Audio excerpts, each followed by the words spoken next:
আসসালামু আলাইকুম। আমরা এখন আপনারা দেখতেছেন মসজিদ ইন্ডিয়া। আমরা আসছি মসজিদ ইন্ডিয়া। মসজিদ ইন্ডিয়া আসলে কেন বলা হয় এটা দেখলে বুঝবেন। এটা হলো ইন্ডিয়া মসজিদ। খুব সুন্দর একটা দৃশ্য। এখানে ওই সাইডে আছে মসজিদের ওই পাশে মাটিকা। তাদের এখানে আমাদের যেমন স্মৃতিসৌধ, এখানেও এরকম স্মৃতিসৌধ। ওই যে দেখা যাচ্ছে পতাকা দেখতে পাচ্ছেন ওই সাইডে, ওইটা।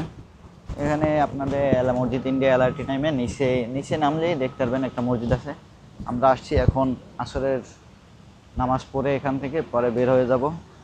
অনেক সুন্দর ভিউ, আপনারা চাইলে আসতে পারেন, সমস্যা নেই। অনেক সুন্দর একটা ভিউ নিতে পারবেন। এখানে অনেক দূরের মানুষ এখানে আসে, দেখবেন ফরেনার যাই হোক যারা ঘুরতে আসে এখানে আসে।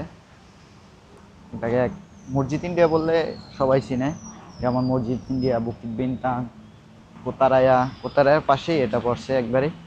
আমরা কোতারায়া থেকে টাকা ট্রান্সফার করে আসলাম মসজিদ ইন্ডিয়া। এখানে আসরের নামাজ পড়ে তারপরে আমরা বাসার দিকে রওনা দিব।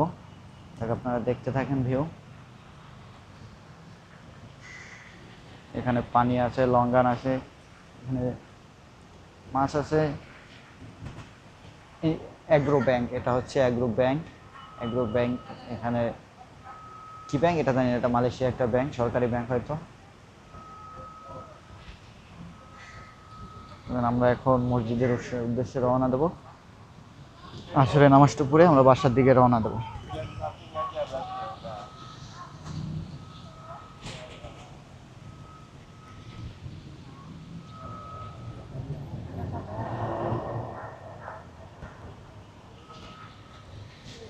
ওকে, আমরা এখন বন্ধ করে দিচ্ছি। ধন্যবাদ।